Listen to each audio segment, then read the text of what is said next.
আজকে আমরা জীবন স্মৃতির যে বাকি অংশটা পাঠ করব। এখানে পুরো কি বলে হচ্ছে করোয়ার থেকে আমাদের যে শেষ যে অধ্যায়ের নাম, শেষ অধ্যায়ের নাম হচ্ছে বঙ্কিমচন্দ্র নাকি না, বঙ্কিমচন্দ্র না, শেষ যে অধ্যায় আছে করিকমল। তো করিকমল পর্যন্ত মোটামুটি আজকে আমরা এই পাঠটাতে কমপ্লিট করব। তো আগের দিনের টা একটুকু বলে নিই যে আগের দিনে কতটা আমরা পড়াটা শেষ করেছিলাম। তো সেখানে রাজেন্দ্রলাল মিত্রের কথা বলা হয়েছিল, যে রাজেন্দ্রলাল মিত্র বলতে ওখানে শ্রী রবীন্দ্রনাথের প্রসঙ্গ, যে তিনি হচ্ছে কানে কম শুনতে রাজেন্দ্রলাল মিত্র, এবং তার সহিত এই প্রস্তাবটি গ্রহণ করলেন উৎসাহের সঙ্গে। বলা হচ্ছে যে বিদ্যাসাগর মহাশয় যখন এই সভায় আহ্বান করবার জন্য মানে আমাদের আরেকটা কথা হচ্ছে যে রাজেন্দ্রলাল মিত্র একা একটা সভা ছিলেন, এই প্রসঙ্গ একটা ছিল। আর বিদ্যাসাগর মহাশয়কে যখন সভায় আহ্বান করতে গেলেন তখন তিনি কি বলেছিলেন যে আমি পরামর্শ দিতেছি, আমাদের মতো লোককে পরিত্যাগ করো, হোমরা চোমরাদের লইয়া কাজ হবে না, এই কথাটা বলেছিলেন। তারপরে আবার বলছেন যে বঙ্কিমবাবু, তারপরে যে প্রসঙ্গ আসে, বঙ্কিমবাবু সভ্য হয়েছিলেন কিন্তু তাকে সভার কাজে যে পাওয়া গিয়েছিল সেটা বলা যায়নি, মানে বলতে পারা যায় না, এরকম একটা ব্যাপার ছিল।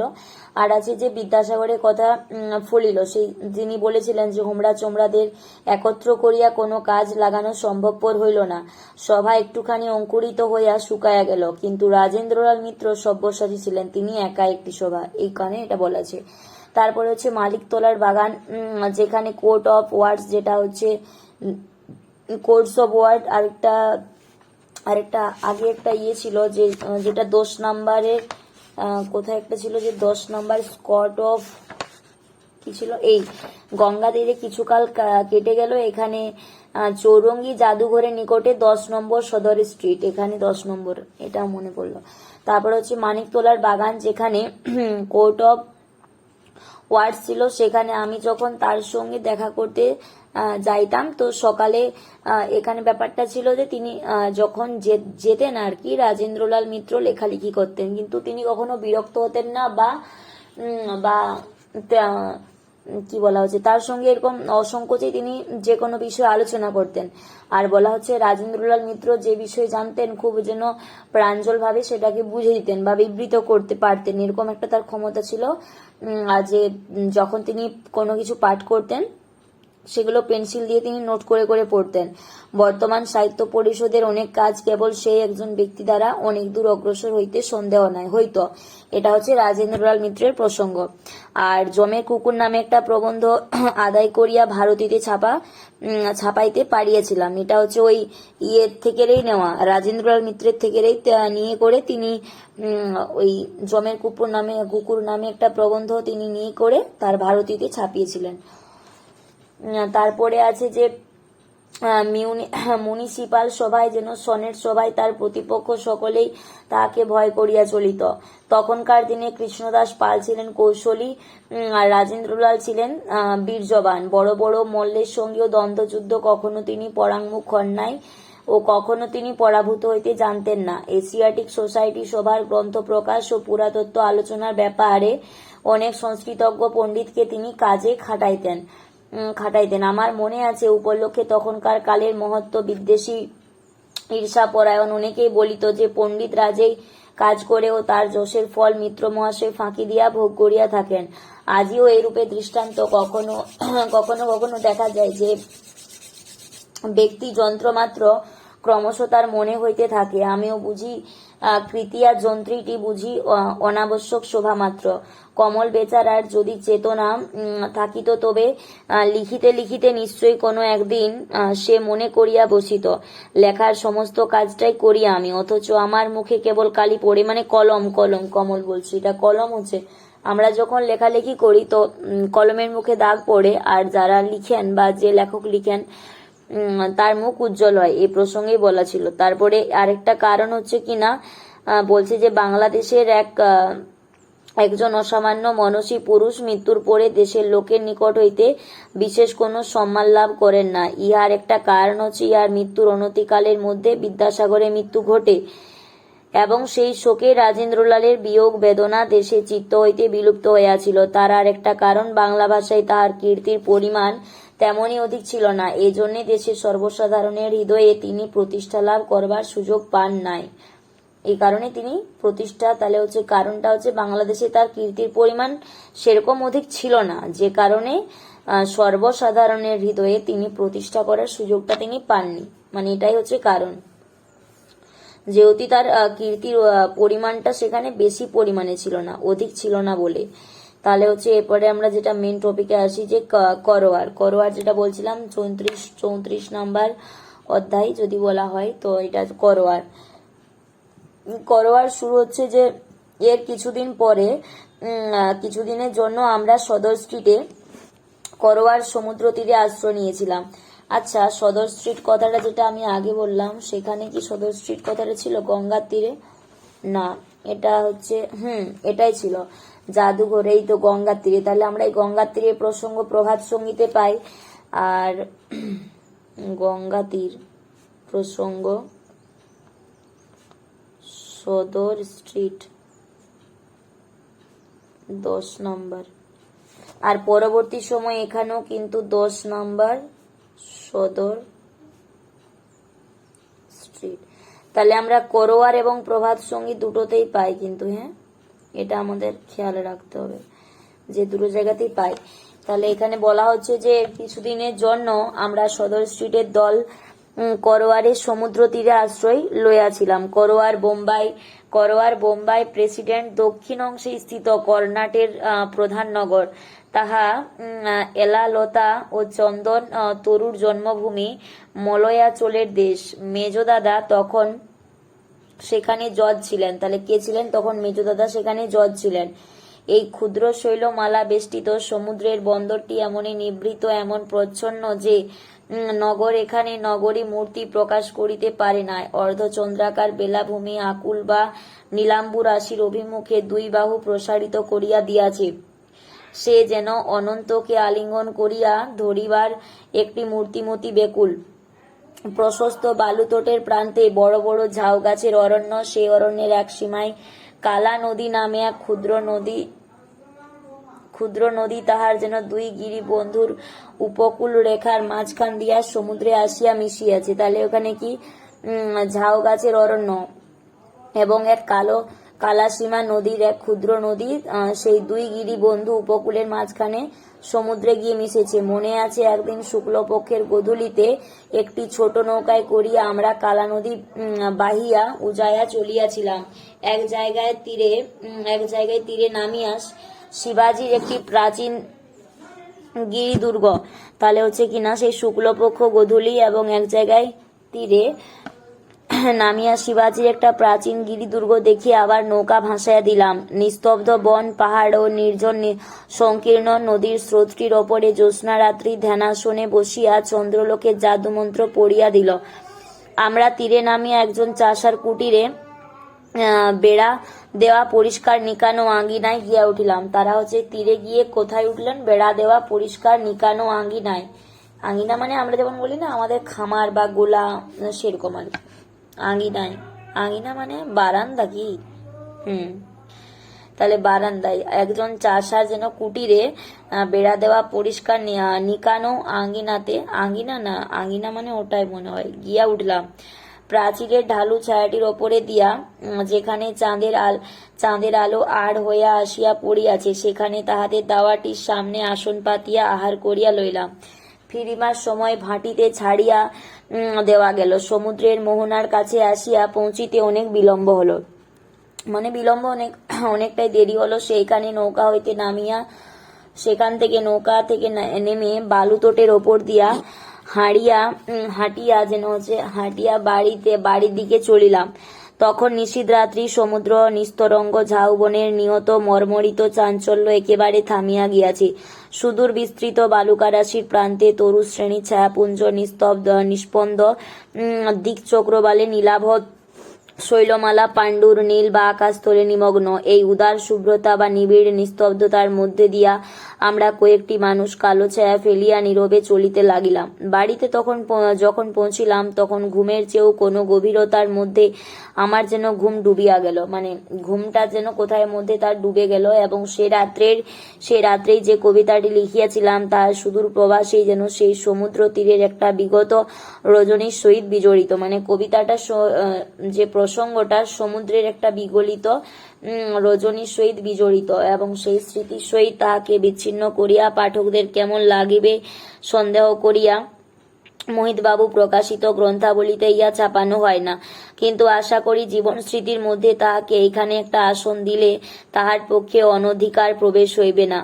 যাই যাই ডুবে যায়, আরো আরো ডুবে যায়, বিহল অবশ্য অচেতন, কোনখানে কোন দূরে নিশীথের কোন মাঝে কোথা হয়ে যায় নিগমন। হে ধরণী পদতলে দিও না বাধা, দাও মোরে দাও ছেড়ে দাও অনন্ত দিবস নিশি, এমনই ডুবিতে থাকি তোমরা সুদূরে চলে যাও।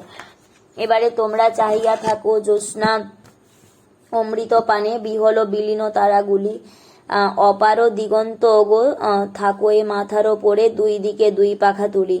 গান নাই, কথা নাই, শব্দ নাই, স্পর্শ নাই, নাই ঘুম নাই জাগরণ, কোথা কিছু নাই জাগে, সর্বাঙ্গে জ্যোৎস্না লাগে, সর্বাঙ্গ পুলকে অচেতন, অসীমে শুনিলে শূন্য, বিশ্ব কোথা ভেসে গেছে তারে যেন দেখা নাই যায়, নিশীথের মাঝে শুধু মহান একাকী আমি, অতলেতে ডুবিরে কোথায়। গাও বিশ্ব গাও তুমি সুদূরে অদৃশ্য হতে, গাও তব নাবিকের গান, শত লক্ষ যাত্রী লয়ে কোথায় যেতেছ তুমি, তাই ভাবি মুদিয়া নয়ান। অনন্ত রজনী শুধু ডুবে যায়, নিমে যায়, মরে যায় অসীম মধুরে, বিন্দু হতে বিন্দু হয়ে মিলায়ে মিশায়ে যায় অনন্তের সুদূর সুদূরে। এই কথা এখানে বলা আবশ্যক। কোনো সদ্য আবেগ মন যখন কানায় ভরিয়া ওঠে তখন যে লেখা ভালো হইতে হবে এমন কোনো কথা নাই। যখন কোনো আবেগে আমরা যখন কোনো কিছু যে লেখালেখি করি তো সেটা যে কানায় যে ভরে উঠতে হবে, ভালো লেখা হতে হবে এমন কোনো কথা নেই। তখন গদগদ বাক্যের পালা, যাই হোক শুধু বাক্যটাই বড় হয়। ভাবের সঙ্গে ভাবুকের সম্পূর্ণ ব্যবধান ঘটিলেও যেমন চলে না, ভাবের সঙ্গে ভাবুকের সম্পূর্ণ ব্যবধান ঘটলে যেমন চলে না, তেমনি একেবারে অব্যবধান ঘটিলেও কাব্য রচনার পক্ষে তাহা অনুকূল হয় না। স্মরণের পরিমাণে তাহার শাসন কাটাইতে না পারিলে কল্পনা আপনার জায়গাটি পায় না। শুধু কবিত্বে নয়, সকল প্রকার কারুকলাতেও যেন কারু করে চিত্তের একটা নির্লিপ্ততা থাকা চায়। মানুষের অন্তরের মধ্যে যে সৃষ্টিকর্তা আছে, কর্তৃত্ব তাহারে হাতে না থাকিলে চলে না। রচনার বিষয়টা যদি তাহাকে ছাপাইয়া কর্তৃত্ব করিতে যায় তবে তাহা প্রতিবিম্ব হয়, প্রতিমূর্তি হয় না। রচনার বিষয়টা যদি ছাপাইয়া কর্তৃত্ব করি, মানে আমরা রচনার বিষয়টা যদি আমরা ছাপিয়ে সেটা কর্তৃত্ব করতে যাই তবে সেটা প্রতিবিম্ব হয়, প্রতিমূর্তি হয় না। তাহলে যদি ছাপাতে সেটা তো প্রতিবিম্ব অনুরূপ হয় না, তো সেটা কোনো প্রতিমূর্তি হয় না। এই প্রসঙ্গে আরেকটা কথা, যে এরকম আরেকটা ছিল যে কোন অধ্যায় ছিল যে এরকম একটা প্রসঙ্গ যে আমার মনে আবেগে এখন যেটা আসে আমি তাই লিখে যাব, মানে শুধু গদ্য কবিতা। ওই প্রভাত সঙ্গীতের ওখানে ছিল মনে হয় যে তিনি কবিতা লেখার সঙ্গে সঙ্গে ওরকম মনে যেটা না কবিতা না, ওইখানে ছিল তোমার যে মনে পড়ছে না যে কিছু একটা ছিল,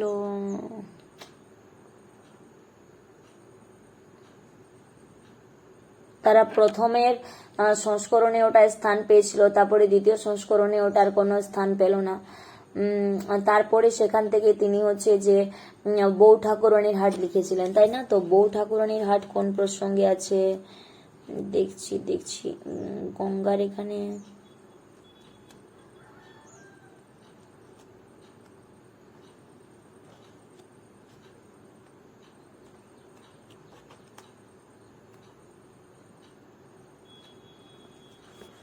কোথায় এলো,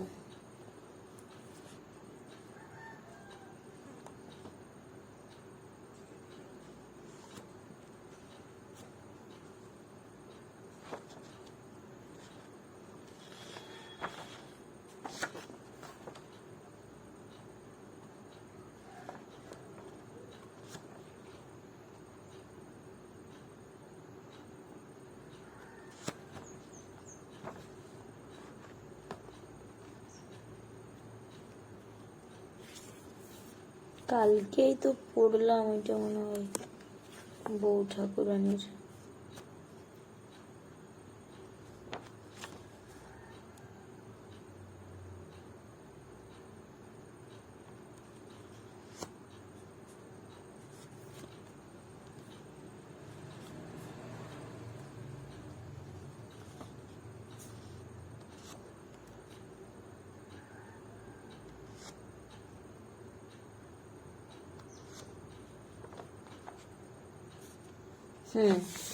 এই প্রভাত সঙ্গীতের এখানে আছে, প্রভাত সঙ্গীতের এখানে আছে যে, কোথায় গেল, এখানে বলছে যে আসল কথা তখন সেই একটা যেন ঝোঁকের মুখে চলিয়াছিলাম, মন বুক ফুলাইয়া বলিতেছিল আমার যাহা ইচ্ছা তাহাই লিখিব। কি লিখিব সে খেয়াল ছিল না, কিন্তু আমি লিখিব এই মাত্র তার একটা উত্তেজনা। এবং এই ছোট ছোট গদ্য লেখাগুলো এক সময় বিবিধ প্রসঙ্গ নামে গ্রন্থ আকারে বাইর হইয়াছিল। প্রথম সংস্করণে শেষে তাহাদিগকে সমাধি দেওয়া হইয়াছে, দ্বিতীয় সংস্করণে তাহাদিগকে নতুন জীবন পাট্টা দেওয়ার হয় না। তারপরে বউ ঠাকুরানী বোধ হয় এখান থেকে লেখা শুরু হয়, এটাই। তারপর হচ্ছে প্রকৃতির প্রতিশোধ, এটা হচ্ছে যে 35 নাম্বার। এই করোয়ারের যেন প্রকৃতি প্রতিশোধ নামক যে হচ্ছে কাব্য নাট্যকাব্যটি লিখিয়াছিলাম, তাহলে হচ্ছে করোয়ারের হচ্ছে প্রকৃতি প্রতিশোধ নামে তিনি ওই কাব্য নাট্যটা লিখেছিলেন। এবং এই কাব্যের নায়ক সন্ন্যাসী সমস্ত স্নেহবন্ধন মায়াবন্ধন ছিন্ন করিয়া প্রকৃতির ওপরে জয়ী হইয়া একান্ত বিশুদ্ধভাবে অনন্তকে উপলব্ধি করিতে চাইয়াছিল। অনন্ত যেন সবকিছুর বাইরে। অবশেষে একটা বালিকা তাহাকে স্নেহ পাশে বদ্ধ করিয়া অনন্তের ধ্যান হইতে সংসারের মধ্যে ফিরিয়া আনে। যখন ফিরিয়া আসিল তখন সন্ন্যাসী ইহাই দেখিল ক্ষুদ্রকে লইয়া বৃহৎ, সীমাকে লইয়া অসীম বা প্রেমকে লইয়া মুক্তি। প্রেমের আলো যখনই পাই তখনই যেখানে চোখ মেলি সেখানেই দেখি সীমার মধ্যে সীমা নাই, মানে সীমার মধ্যেও সীমা নাই। প্রকৃতি সৌন্দর্য যে কেবলমাত্র আমার এই মনে মরিচিকা নহে, তার মধ্যে যে অসীমের আনন্দই প্রকাশ পাইতেছে। এবং সেই জন্যেই যে এই সৌন্দর্যের কাছে আমরা আপনাকে ভুলিয়া যাই, এই কথাটা নিশ্চয় করিয়া বুঝিবার জায়গা ছিল বটে সেই করোয়ারের সমুদ্রবেলা। কি বলছে যে প্রকৃতি সৌন্দর্য যে কেবলমাত্র আমার মনের মরিচিকা নয়, তার মধ্যে যে অসীমের আনন্দ প্রকাশ পাইতেছে, সেই জন্যে সৌন্দর্যর কাছে আমরা আপনাকে ভুলে যাই, এই কথাটা নিশ্চয় করিয়া বুঝাবার জায়গা ছিল বটে। কিন্তু সেই করোয়ারের সমুদ্রবেলা বাহিরের প্রকৃতিতে যেখানে নিয়মের ইন্দ্রজালে অসীম আপনাকে প্রকাশ করিতেছে, বাইরের যে ইন্দ্রজালে অসীম, সীমার বদলে অসীম যেটা আপনাকে প্রকাশ করিতেছে, সেখানে সেই নিয়মের বাঁধাবাঁধির মধ্যে আমরা অসীমকে না দেখিতে পারি। কিন্তু যেখানে সৌন্দর্য ও প্রীতির সম্পর্ক হৃদয় একেবারে অব্যবহিতভাবে ক্ষুদ্রের মধ্যেও সেই যেন ভূমার স্পর্শ লাভ করে, সেখানে সেই প্রত্যক্ষ বোধের কাছে কোনো তর্ক খাটিবে কি করিয়া। এই হৃদয়ের পথ দিয়াই প্রকৃতি সন্ন্যাসীকে আপনার সিংহাসনে অধিরাজ অসীমের খাস দরবারের লইয়া গিয়াছিলেন। প্রকৃতির প্রতিশোধের মধ্যে একদিকে যত সব গ্রামের নরনারী তাহারা আপনাদের ঘর গোড়া প্রাত্যহিক তুচ্ছতার মধ্যে অচেতনভাবে দিন কাটাইয়া দিতেছে। বলছে প্রকৃতির যে প্রতিশোধের মধ্যে একদিকে যত সব পথের লোক আর যত সব গ্রামের নরনারী তারা হচ্ছে আপনাদের যে ঘর গড়া প্রাত্যহিক যে তুচ্ছতার মধ্যে অচেতন ভাবে দিন কাটাচ্ছে। আর একদিকে সন্ন্যাসী, একদিকে হচ্ছে যত সব পথের লোক আর একদিকে হচ্ছে সন্ন্যাসী, সে আপনার ঘর গড়া এক অসীমের মধ্যে কোনো মতে আপনাকে সমস্ত কিছুকে বিলুপ্ত করিয়া দিবার চেষ্টা করিতেছে। প্রেমের সেতুতে যখন দুই পক্ষের ভেদ ঘুচিল, গৃহের সঙ্গে সন্ন্যাসী যখন মিলন ঘটিল, কারণ একটা হচ্ছে ঘরের লোক, তো গৃহের সঙ্গে সন্ন্যাসী মিলন ঘটিল, তখনই সীমায় অসীমে মিলিত হইয়া সীমার মিথ্যা তুচ্ছতা অসীমের মিথ্যা শূন্যতা দূর হইয়া গেল। আমার নিজের প্রথম জীবনে আমি যেমন একদিক একদিন আমার অন্তরের একটা অনির্দিষ্টতাময় অন্ধকার গুহার মধ্যে প্রবেশ করিয়া বাহিরের সহজ অধিকারটি হারাইয়া বসিয়াছিলাম। অবশেষে সেই বাহির হইতে একটা মনোহর আলোক হৃদয়ের মধ্যে প্রবেশ করিয়া আমাকে প্রকৃতির সঙ্গে পরিপূর্ণ করিয়া মিলাইয়া দিল। এই প্রকৃতির প্রতিশোধও এই ইতিহাসটি একটু অন্যরকম করিয়া লিখিত হইয়াছে। পরবর্তী আমার সমস্ত কাব্য রচনায় ইহাই একটা ভূমিকা। আমার তো মনে হয় যে আমার কাব্য রচনায় একটি মাত্র পালা, সেই পালার নাম দেওয়া যেতে পারে সীমার মধ্যেই যেন অসীম মিলন সাধনের পালা। তাহলে এটা হচ্ছে কোথায় না প্রকৃতির প্রতিশোধের অধ্যায় রয়েছে। প্রকৃতির প্রতিশোধ, এই ভাবটাকেই আমার যেন শেষ বয়সের একটা কবিতার ছত্রে প্রকাশ করেছিলাম। বৈরাগ্য সাধনের মুক্তি সে আমার নয়। এটা হচ্ছে সিদ্ধেশ্বরী লিমিটেডের ওখানে গন্ডেরিরাম বলেছিল। তখন যেন আলোচনা নাম দিয়া যে ছোট ছোট গদ্য প্রবন্ধ বাইর করিয়াছিলাম, তার গোড়ার দিকেই প্রকৃতির প্রতিশোধ ভেতরকার ভাবটির একটি তত্ত্ব ব্যাখ্যা লিখিতে চেষ্টা করেছিলাম। সীমা যে সীমাবদ্ধ নয়, তাহা যে অতল স্পর্শী গভীরতাকে এক কণার মধ্যে সংহত করিয়া দেখাইতেছে, ইহা লইয়া আলোচনা করা হইয়াছে। তত্ত্ব হিসেবে সেই ব্যাখ্যার কোনো মূল্য আছে কিনা, কাব্য হিসেবে প্রকৃতির প্রতিশোধের স্থান তাহা জানি না, কিন্তু আজ স্পষ্ট দেখা যাইতেছে এই একটিমাত্র আইডিয়া বা অলক্ষ্যভাবে নানা বেশে আজ পর্যন্ত আমার সমস্ত রচনাকে অধিকার করিয়া আসিয়াছে। করোয়ার হইতে ফিরিবার সময় জাহাজে প্রকৃতির প্রতিশোধের কয়েকটি গান লিখিয়াছিলাম। বড় একটি আনন্দের সঙ্গে প্রথম গানটি জাহাজের দিকে বসিয়া সুর দিয়া দিয়া গাইতে রচনা করেছিলাম কি না, হেদে গো নন্দরানী আমাদের শ্যামকে ছেড়ে দাও, আমরা রাখাল বালক গোষ্ঠে যাব, আমাদের শ্যামকে দিয়ে যাও।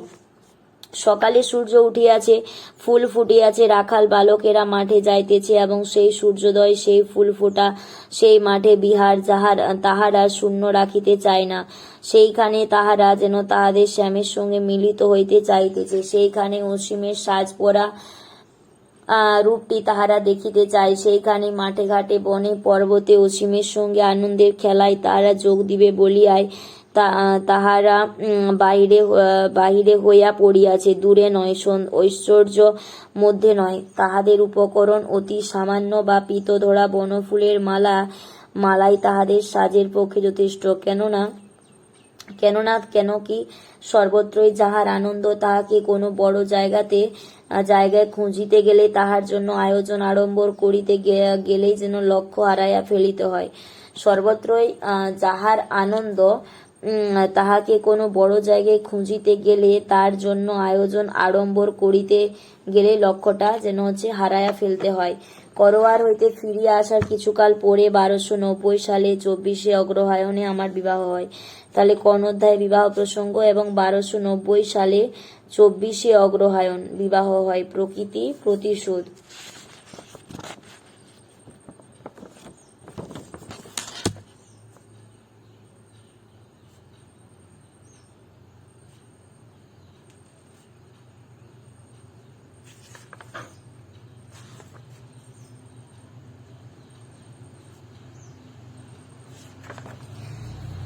তখন তার বয়স আমার বয়স তখন 22 বছর। তাহলে কবির কত কবি বলছি যে রবীন্দ্রনাথ ঠাকুরের কত বছরে বিবাহ? 22 বছরে বিবাহ হয়।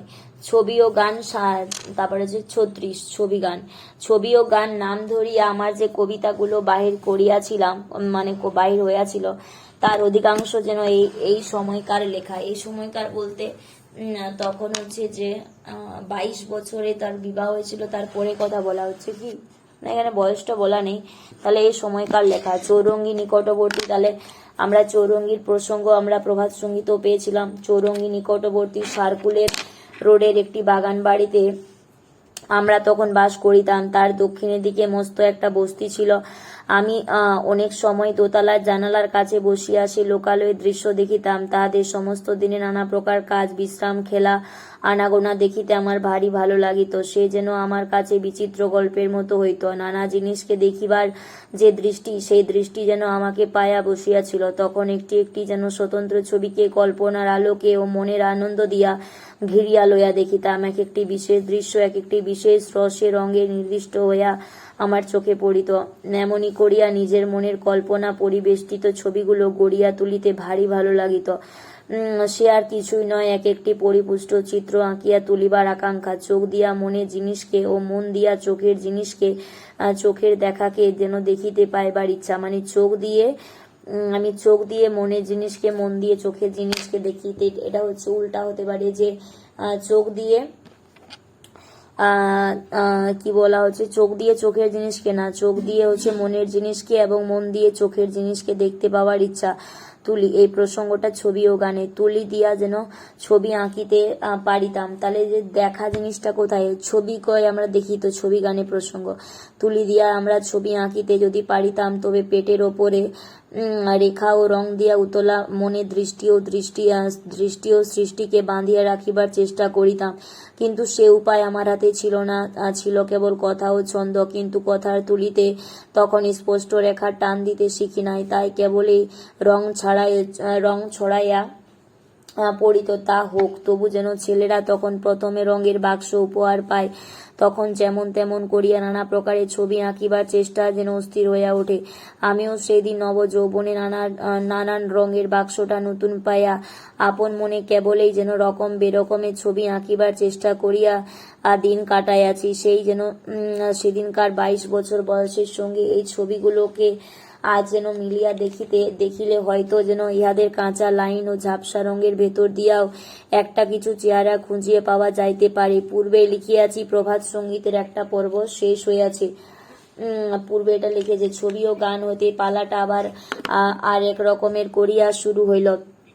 একটা জিনিসের আরম্ভ, এর আয়োজন, বিস্তর বাহুল্য থাকে। যেন কাজ যত অগ্রসর হইতে থাকে তত সে সমস্ত যেন সরিয়া পড়ে। এই নতুন পালার প্রথম দিকে বোধ করি বিস্তর বাজে জিনিস আছে। সেগুলো যদি গাছের পাতা হইত তবে নিশ্চয়ই যেন ঝরিয়া যাইত। যদি গাছের পাতা হতো সেটা নিশ্চয়ই ঝরে যেত। কিন্তু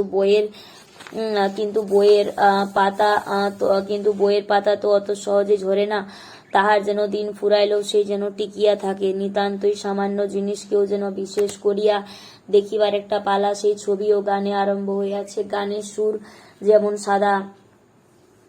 সুর যেমন সাদা কথাকেও যেন গভীর করিয়া তোলে, তেমনি কোনো একটা সামান্য উপলক্ষ লইয়া সেইটাকে হৃদয়ে রসাইয়া তার তুচ্ছতা মোচন করিবার একটা ছবি ও গানে ফুটিয়াছে। গানের সুর যেমন সাদা কথাকে গভীর করে তোলে, তেমনি কোনো একটা সামান্য উপলক্ষ লইয়া সেইটাকে হৃদয়ে রসাইয়া তাহার তুচ্ছতা মোচন করিবার ইচ্ছা ছবি ও গানে ফুটিয়াছে। না, ঠিক তাহা নয়। নিজের মনে তারটা যখন সুরে বাঁধা থাকে, তখন বিশ্ব সঙ্গীতে ঝঙ্কার সকল জায়গা হইতে উঠিয়া তাহাতে অনুরণন তোলে। সেই দিন লেখকের চিত্ত যন্ত্রে একটা সুর জাগিতেছিল বলিয়ায় বাহিরে কিছু তুচ্ছ ছিল না। এক একদিন হঠাৎ যাহা চোখে পড়িত দেখিতাম, তাহারই সঙ্গে আমার প্রাণের একটা সুর মিলিতেছে। ছোট শিশু যেমন ধুলাবালি, ঝিনুক, শামুক যাহা খুশি তাহাই লইয়া খেলিতে পারে, কেননা তার মনের ভেতরে সেখানে কি করছে না, খেলা জাগিতেছে। সে আপনার অন্তরের খেলা যেন আনন্দ দ্বারা জগতের আনন্দ খেলাকে সত্যভাবেই আবিষ্কার করিতে পারে। সেই জন্যই সর্বত্র তাহার আয়োজন। তেমনি অন্তরের মধ্যে যেদিন আমাদের যৌবনের গান নানা সুরে ভরিয়া উঠে, তখনই আমরা সেই বোধের দ্বারা সত্য করিয়া দেখিতে পাই যে বিশ্ববাণীর হাজার লক্ষ তার নিত্য সুরে যেখানে বাধা নাই, এমন জায়গায় নাই, তখন যাহা চোখে পড়ে, যাহা হাতের কাছে আসে, তাহাই যেন আসর জমিয়া ওঠে। দূরে যাইতে চাই না। তাহলে হচ্ছে কিনা, বিশ্ব বীণার হাজার লক্ষ তার নিত্য সুরে যেখানে বাধা নাই, এমন জায়গায় নাই, তখন যাহা চোখে পড়ে, যাহা হাতের কাছে আসে, তাহাই যেন আসর জমিয়া ওঠে। দূরে যাইতে হয় না। এবার হচ্ছে বালক। তাহলে হচ্ছে তার আগে আমরা যেটা পড়লাম ওটা হচ্ছে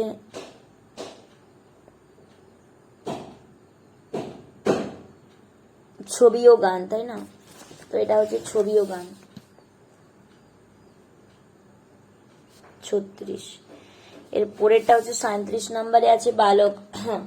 বলতে ছবি ও গান এবং কড়ি কমলের মাঝখানে বালক নামক একটি যেন মাসিক পত্র 1 বৎসরের ঔষধির মতো ফসল ফলাইয়া লীলা সম্বরণ করিল। বালকদের পাঠ্য একটি সচিত্র কাগজ বাহির করিবার জন্য মেজ বউ ঠাকুরানী বিশেষ আগ্রহ জন্মিয়াছিল। তার ইচ্ছা ছিল সুধীন্দ্র, বলেন্দ্র প্রভৃতি আমাদের বাড়ির বালকগণ এই কাগজে আপন আপন রচনা প্রকাশ করে, কিন্তু শুদ্ধমাত্র তাহাদের লেখায় কাগজ চলিতে পারে না জানিয়া তিনি সম্পাদক হয়ে আমাকেও রচনার ভার যেন গ্রহণ করিতে বলেন। 2-1 সংখ্যা বালক বাহির হইবার পর একবার 2-1 দিনের জন্য দেওঘরে রাজনারায়ণ বাবুকে দেখিতে যায়। কলিকাতায় ফিরিবার সময় রাত্রে গাড়িতে ভিড় ছিল। ভালো করিয়া ঘুম হইতেছিল না, ঠিক চোখের ওপরে আলো জ্বলিতেছে। মনে করিলাম ঘুম যখন হইবে না তখন এই সুযোগে বালকের জন্য একটা গল্প ভাবি। তাহলে বালকের এখানে কিন্তু এই ট্রেনে যাবার, কলকাতা রাত্রে গাড়িতে যাবার একটা জন্য তখনই তিনি এই গল্পটা ভেবেছিলেন বালকের জন্য। গল্প ভাবিবার ব্যর্থ চেষ্টার টানে গল্প আসিল না, ঘুম আসিয়া পড়িল। স্বপ্ন দেখিলাম কোন এক যেন মন্দিরের সিঁড়ির ওপরে বলি রক্ত চিহ্ন দেখিয়া একটি বালিকা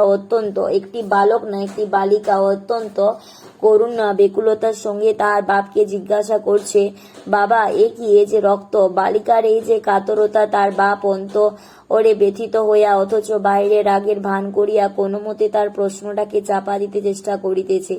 জাগিয়া উঠিয়া মনে হইল এটি আমার যেন স্বপ্নলব্ধ গল্প। এমন স্বপ্নে পাওয়া গল্প অন্য লেখা আমার যেন আরো আছে, এবং এই স্বপ্নটির সঙ্গে ত্রিপুরার রাজা গোবিন্দ মাণিক্যের পুরা বৃত্ত যেন মিশায়া রাজর্ষি। তো আমি কি করব? ভালো করে আমি কি করব? কপারটা টানে দেয়। এই স্বপ্নটির সঙ্গে ত্রিপুরা রাজা গোবিন্দ মাণিক্যের পুরা বৃত্ত মিশায়া, এই গল্পটির সঙ্গে ত্রিপুরা রাজা গোবিন্দ মাণিক্যের পুরাবৃত্ত মিশায়া রাজর্ষি গল্প মাসে মাসে লিখিতে বালক বাহির করিতে লাগিলাম। তখনকার দিনগুলো নির্ভাবনার দিন ছিল। কি আমার জীবন, কি আমার গদ্যে পদ্যে কোনো প্রকার অভিপ্রায় আপনাকে একাগ্রভাবে প্রকাশ করিতে চাই না। পথিকের দল তখন যোগ দিই নাই, কেবল যেন পথের ধারে ঘরটাতে আমি বসিয়া থাকিতাম। পথ দিয়া নানা লোক নানা কাজে চলিয়া যাইত, আমি চাইয়া দেখিতাম, এবং বর্ষা শরৎ বসন্ত দূর প্রবাসের অতিথির মতো অনাহুত আমার ঘরে আসিয়া বেলা কাটাইয়া দিত। মানে একটা তার ঋতু এরকম ভাবে চলে গেল। আরেকবার বলছি যে তখনকার দিনগুলো নির্ভাবনার দিন ছিল, মানে কোনো ভাবনার দিন ছিল না। কি আমার জীবনে, কি আমার গদ্যে পদ্যে কোনো প্রকার অভিপ্রায় আপনাকে একাগ্রভাবে প্রকাশ করতে চাই না। পথিকের দলে তখন যোগ দিই নাই, কেবল পথের ধারেই ঘরটাতে আমি বসে থাকিতাম। মানে তখন তিনি পথিক ছিলেন না, শুধু পথের ধারে ঘরটাতে তিনি বসে থাকতেন। পথ দিয়ে নানা লোক নানা কাজে চলিয়া যাইত, আমি শুধু চাইয়া দেখতাম। বাকি সুন্দর, তিনি ঘরে একা বসে থাকতেন। আর এটা মানে বলতে চাই যে সবাই তখনকার যে কাজে ব্যস্ত থাকতো, আর রবি ঠাকুর তখন তিনি বসে থাকতেন, তার কোনো নির্ভাবনা, কোনো ভাবনা টাবনা ছিল না।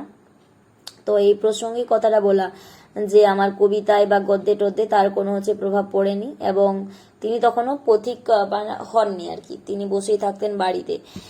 এবং পথ দিয়ে নানা লোক তো যেতেন, এবং বর্ষা শরৎ বসন্ত দূর প্রবাসের অতিথির মতো অনাহুত আমার ঘরে আসিয়া বেলা কাটাইয়া দিত। আচ্ছা, কিন্তু শুধু কেবল শরৎ বসন্ত লইয়াই আমার কারবার ছিল না। আমার ছোট ঘরটাতে কত অদ্ভুত মানুষ যে মাঝে মাঝে দেখা করতে আসিত তার সীমা নাই। কোন ঘরটাতে? ছোট ঘরটাতে। তারা যেন নগর ছেড়া নৌকা, কোনো তাহাদের প্রয়োজন নাই, কেবল ভাসিয়া বেড়াইতেছে। উহারই মধ্যে 2-1 লক্ষ্মী ছাড়া বিনা পরিশ্রমে আমার দ্বারা অভাব পূরণ করিয়া লইবার জন্য নানা ছল করিয়া আমার কাছে আসিত, কিন্তু আমাকে ফাঁকি দিত। কোনো কৌশলের প্রয়োজন ছিল না। তখন আমার সংসার লঘু ছিল, বঞ্চনাকে বঞ্চনা বলিয়া চিনিতাম না। আমি অনেক ছাত্রকে দীর্ঘকাল পরিবার বেতন দিয়াছি, যাহাদের পক্ষে বেতন নিষ্প্রয়োজন, এবং পড়াটার প্রথম হইতে শেষ পর্যন্ত অনধ্যায়। একবার এক লম্বা চুলোলা ছেলে তাহার কাল্পনিক ভগিনীর এক চিঠি আনিয়া আমার কাছে দিল। তাহাতে তিনি তাহাদের মতো কাল্পনিক এক বিমাতার অত্যাচার পীড়িত এই সহোদরটিকে আমার হস্তে সমর্পণ করিতেছিল। তাহলে কি বলা হচ্ছে, একবার লম্বা চুলওয়ালা একটা হচ্ছে ছেলে কাল্পনিক ভগিনীর যেন এক চিঠি আনিয়া আমার কাছে দিল, তাতে তিনি তাহারই মতো কাল্পনিক বিমাতার অত্যাচারে পীড়িত এই সহোদরটিকে আমার যেন হস্তে সমর্পণ করে দিল। এর মধ্যে কেবল এই সহোদরটি কাল্পনিক নয়, তার নিশ্চয়ই প্রমাণ যেন পাইলাম। কিন্তু যে পাখি উড়িতে শেখে নাই, শেখে নাই তাহার প্রতি অত্যন্ত তাগবাগ করিয়া বন্দুক লক্ষ্য করা যেমন অনাবশ্যক, ভগিনী চিঠিও আমার পক্ষে তেমনই বাহুল্য ছিল। একবার একটি ছেলে আসিয়া খবর দিল সে বিয়ে পড়িতেছে, কিন্তু মাথাতে ব্যামো, পরীক্ষা দেওয়া তার যেন পক্ষে অসাধ্য হইয়াছে। শুনিয়া আমি উদ্বিগ্ন হইলাম, কিন্তু অন্যান্য অধিকাংশ বিদ্যারই যেন ন্যায় বা ডাক্তার বিদ্যাতেও আমার যেন পারদর্শিতা ছিল না। সুতরাং কি উপায়ে তাহাকে আশ্বস্ত করিব ভাবিয়া পাইলাম না। সে বলিল, স্বপ্ন দেখিয়াছি, পূর্বজন্মে আপনার স্ত্রী আমার মাতা ছিল এবং তাহার পাদদক খাইলে আমার যেন আরোগ্য হবে। সে কি বলছে না, স্বপ্নে তিনি দেখেছেন পূর্বজন্মে আপনার স্ত্রী আমার মাতা ছিল, মানে রবি ঠাকুরের যে স্ত্রী তার মাতা ছিল এবং তার পাদদক খাইলে মানে পায়ের জল খেলে আমার হচ্ছে আরোগ্য লাভ হবে। বলি একটু হাসিয়া কহিল, আপনি বোধহয় সমস্ত বিশ্বাস করেন না। আমি বললাম, আমি বিশ্বাস নাই করলাম, তোমার রোগ যদি সারে তো সারুক। স্ত্রীর পাদদক বলিয়া একটা জল চালাইয়া দিলাম, খায়া আশ্চর্য উপকার বোধ করিল। ক্রমে অভিব্যক্তির পর্যায়ে জল হইতে অতি সহজে সে অন্যে আসিয়া উত্তীর্ণ হইল। ক্রমে আমার ঘরের একটা অংশ অধিকার করিয়া বন্ধু বান্ধব দিককে ডাকাইয়া সে তামাক খাওয়াইতে লাগিল। আমি সংকোচে ধূমাচ্ছন্ন ঘর ছাড়িয়া দিলাম। ক্রমেই অত্যন্ত যেন স্থূল কয়েকটি ঘটনার স্পষ্টরূপে প্রমাণ যেন হইতে লাগিল। তাহার অন্য যে ব্যাধি থাক মস্তিষ্কে দুর্বলতা ছিল না। এরপরে পূর্বজন্মের সন্তানদিগকে বিশিষ্ট প্রমাণ ব্যতীত বিশ্বাস করা আমার পক্ষ কঠিন হইয়া উঠিল। দেখিলাম এই সম্বন্ধে আমার খ্যাতি ব্যাপ্ত হইয়া পড়িয়াছে। একদিন চিঠি পাইলাম, আমার গত জন্মের একটি কন্যা সন্তান রোগ শান্তির জন্য আমার প্রসাদ প্রার্থিনী হইয়াছেন। আরেকটা চিঠি পেলেন, তাহলে এখানে অনেকগুলো চিঠির প্রসঙ্গ আছে। গত জন্মের একটি কন্যা সন্তান রোগ শান্তির জন্য আমার প্রসাদ প্রার্থিনী যেন হইয়াছে। এইখানে শক্ত হইয়া দাঁড়ি টানিতে হইল। পুত্রটিকে লইয়া অনেক দুঃখ পাইয়াছে, কিন্তু গত জন্মের কন্যাদায় কোনো মতেই আমি গ্রহণ করিতে সম্মত হইলাম না। মানে পুত্রকে নিয়ে অনেক দুঃখ পেয়েছে, কিন্তু গত জন্মের কন্যাদায় কোনো মতেই আমি যেন গ্রহণ করতে সম্মত হলাম না। একদিন শ্রীশচন্দ্র মজুমদার মহাশয়ের সঙ্গে, তাহলে কার না, শ্রীশচন্দ্র মজুমদার মহাশয়ের সঙ্গে আমার বন্ধুত্ব জমিয়া উঠিয়াছে। সন্ধ্যার সময় প্রায় আমার সেই ঘরের কোণে তিনি এবং প্রিয়বাবু আসিয়া জুটি দেন। তাহলে হচ্ছে শ্রীশচন্দ্র আর হচ্ছে প্রিয়বাবু গানে এবং সাহিত্য আলোচনা রাত হইয়া যাইত। কোনো দিন তো যেন এমনই করিয়া কাটিত। আসল কথা, মানুষের আমি বলিয়া পদার্থটা যখন নানা দিক হইতে প্রবল ও পরিপুষ্ট হইয়া না ওঠে, তখন যেমন তাহার জীবনটা বিনা ব্যাঘাতে শরতের মেঘের মতো ভাসিয়া চলিয়া যায়, আমার তখন সেরূপ অবস্থা। মানে নিজের ব্যাপার যদি নিজের মধ্যে না থাকে, মানে আমি পদার্থটা যখন নানা দিক হতে প্রবলে ও পরিপুষ্ট হয়ে না ওঠে, তখন তার জীবনটা মানে কোনো বিনা ব্যাঘাতে শরতের মেঘের মতো সেটা ভেসে চলে যায়। মানে কোনো উদ্দেশ্যহীন ছাড়া যদি কোনো একটা জীবন থাকে, তো সেরকম যদি আমরা ভাবি, তো সেটা তো এমনিভাবে ভেসে যায় না, তো আমরা সময়টা কাজে লাগাতে পারি না। তো সেটাই তখন রবীন্দ্রনাথের সেরকম অবস্থা ছিল। এরপরে হচ্ছে বঙ্কিমচন্দ্র, তাহলে বঙ্কিমচন্দ্র হচ্ছে 38 নম্বর অধ্যায়। এই সময় বঙ্কিমবাবুর সঙ্গে আমার আলাপে সূত্রপাত হয়। তাহাদের প্রথম যখন দেখি সে অনেক দিনের কথা। তখন কলিকাতার বিশ্ববিদ্যালয়ের পুরাতন ছাত্ররা মিলিয়া একটা বার্ষিক সম্মিলন স্থাপন করিয়াছিলেন। চন্দ্রনাথ বসু মহাশয় তার প্রধান উদ্যোগী ছিলেন। তাহলে কে ছিলেন? চন্দ্রনাথ বসু মহাশয় প্রধান উদ্যোগী ছিলেন এবং কলকাতাতে সেটা হচ্ছে বিশ্ববিদ্যালয়ের একটা সম্মিলন সেখানে স্থাপন করেছিল। বোধ করি তিনি আশা করেছিলেন যে কোনো এক দূর ভবিষ্যতে আমিও যেন তাহাদের এই সম্মিলনীতে অধিকার লাভ করিতে পারিব। সেই ভরসায় আমাকে মিলন স্থানে কি একটা কবিতা পড়িবার ভার দিয়াছিল। তখন তার যুবা বয়স ছিল। মনে আছে কোনো জার্মান বা হচ্ছে কিনা যোদ্ধৃ কবির যেন যুদ্ধ কবিতায় ইংরেজি তর্জমা তিনি সেখানে স্বয়ং পড়িবেন। এইরূপে সংকল্প করিয়া খুব উৎসাহের সহিত আমাদের বাড়িতে সেগুলো আবৃত্তি করিয়াছিলেন। তাহলে কি নাম আছে? মনে আছে কোনো জার্মান যুদ্ধ কবিতার ইংরেজি তর্জমা তিনি সেখানে স্বয়ং পড়িবেন এরূপে সংকল্প করে খুব উৎসাহের সহিত আমাদের বাড়িতে সেগুলো আবৃত্ত করিয়াছিলেন। এবারে হচ্ছে কবিরের বাম পার্শ্বের প্রেয়সী সঙ্গিনী, কবিরের যে বাম পার্শ্বের প্রেয়সী সঙ্গিনী তরবারি প্রতি তার প্রেম উচ্ছ্বাস গীত এই যে একদিন চন্দ্রনাথ বাবুর প্রিয় কবিতা ছিল। ইহাতে পাঠকেরা বুঝিবেন যে কেবল যে সময়ে চন্দ্রনাথ বাবু যুবক ছিলেন তা নয়, মানে সেই সময়ে যে ছিলেন এক সময় চন্দ্রনাথ বাবু যুবক ছিলেন তাহা নয়, তখনকার সময়টা কিছু অন্যরকম ছিল। সেই সম্মিলন সভার ভিড়ের মধ্যে ঘুরিতে ঘুরিতে নানা লোকের মধ্যে হঠাৎ এমন একজনকে দেখলাম যিনি সকল হইতে স্বতন্ত্র এবং তার অন্য 5 জনের সঙ্গে মিশিয়া ফেলিবার জো নাই। সেই গৌরকান্ত দীর্ঘকায় পুরুষের মুখের মধ্যে এমন একটা তৃপ্তি যেন তেজ দেখিলাম, তার পরিচয় জানিবার কৌতূহল সম্বরণ করিতে পারিলাম না। সেদিনকার এত লোকের মধ্যে একটি কেবলমাত্র তিনি ইহাই জানিবার জন্য তিনি কে যেন ইহাই জানবার জন্য প্রশ্ন করেছিলাম। যখন শুনলাম যে তিনি বঙ্কিমবাবু, তখন বড় বিস্ময় জন্মিল। লেখা পড়িয়া এতদিন যাহাকে মহৎ বলিয়া জানিতাম, চেহারাতেও তার বিশিষ্টতা যে এমন একটি নিশ্চিত পরিচয় আছে, সেই কথা সেদিন আমার মনে খুব যেন লাগিয়াছিল। বঙ্কিমবাবুর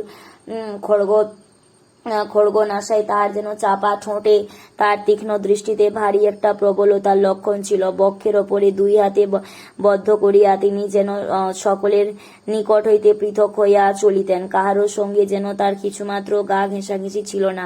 এইটাই সর্বাপেক্ষা বেশি করিয়া আমার চোখে ঠেকিয়াছিল। তাহার যে কেবলমাত্র বুদ্ধিশালী মননশীল লেখকের ভাব তাহা নয়, তাহার ললাটে যেন একটা অদৃশ্য বা রাজতিলক পরানো ছিল। এইখানে একটা ছোট ঘটনা ঘটিল, তার ছবিটি আমার মনে মুদ্রিত হইয়া গিয়াছিল। একটি ঘরে একজন সংস্কৃতজ্ঞ পণ্ডিত স্বদেশের সম্বন্ধে তার কয়েকটি স্বরচিত শ্লোক পড়িয়া শ্রোতাদের যেন কাছে তাহার বাংলা ব্যাখ্যা করিতেছিল। বঙ্কিমবাবু ঘরে ঢুকিয়া এক প্রান্তে দাঁড়াইলেন।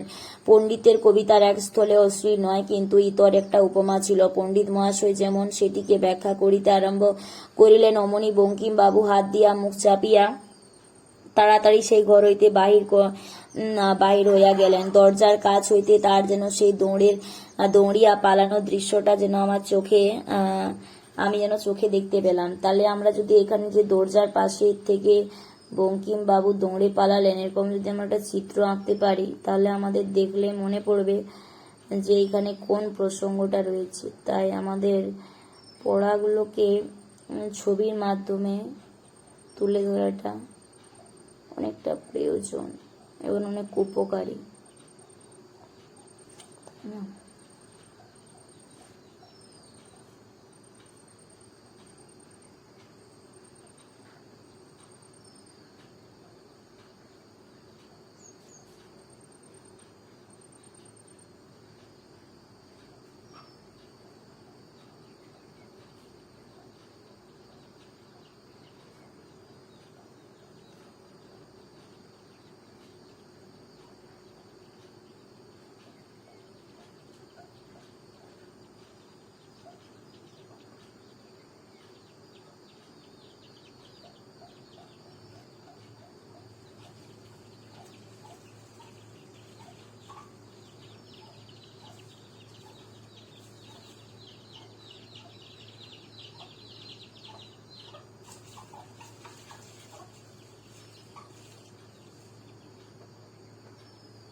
তাহলে এখানে কি বলা হলো, এখানে একটি ছোট্ট ঘটনা ঘটিল, তার ছবিটি আমার মনে মুদ্রিত হইয়া গিয়াছে। একটি ঘরে একজন সংস্কৃতজ্ঞ পণ্ডিত স্বদেশের সম্বন্ধে তার কয়েকটি স্বরচিত শ্লোক যেন পড়িয়া শ্রোতাদের কাছে তার বাংলা ব্যাখ্যা করিতেছিলেন। বঙ্কিমবাবু ঘরে ঢুকে এক প্রান্তে দাঁড়াইলেন। পণ্ডিতের কবিতার স্থলে অশ্লীল নয়, কিন্তু ইতর একটি উপমা ছিল। পণ্ডিত মহাশয় যেমন সেটিকে ব্যাখ্যা করিতে আরম্ভ করলেন, তখন তিনি মুখে হাত চাপা দিয়ে সেখান থেকে বেরিয়ে গেলেন। তারপরে অনেকবার তাহাকে দেখিতে ইচ্ছা হইয়াছে, কিন্তু উপলক্ষ ঘটে নাই। অবশেষে একবার যখন হাওড়ায় তিনি ডেপুটি ম্যাজিস্ট্রেট ছিলেন, তখন সেখানে তার বাসা যেন হচ্ছে সাহস করিয়া দেখা করতে গিয়েছিলাম। কোথায়? হচ্ছে হাওড়া।